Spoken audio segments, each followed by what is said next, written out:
সময়ে কৈ যায় বহু কথা, যি যায় বুজিব নোৱাৰা বহু ব্যথা।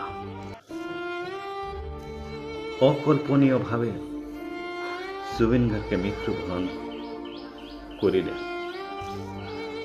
বহুতো গান, বহুতো কথা আজি সবাৰ মনত পৰে।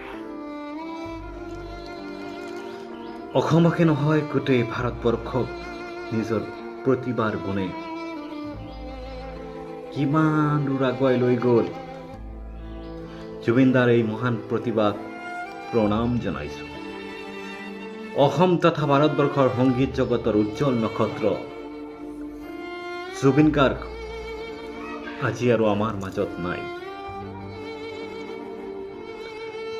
হাজাৰো মানুহৰ হাৰ্টথ্ৰট,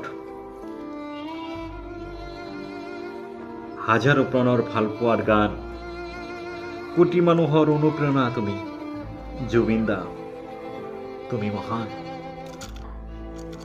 তোমাক আমি চিৰদিন অমৰ কৰি ৰাখিবলৈ চেষ্টা কৰিম।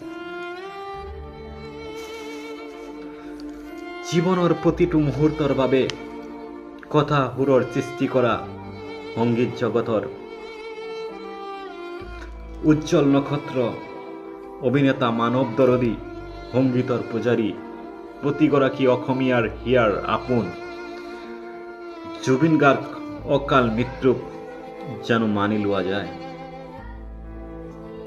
তেওঁৰ অকাল মৃত্যু অসম তথা ভাৰতবৰ্ষৰ সংগীত জগতৰ এক অপূৰণীয় ক্ষতি। জুবিনদাৰ বিদেশী আত্মাৰ সদ্গতি কামনা কৰিছো।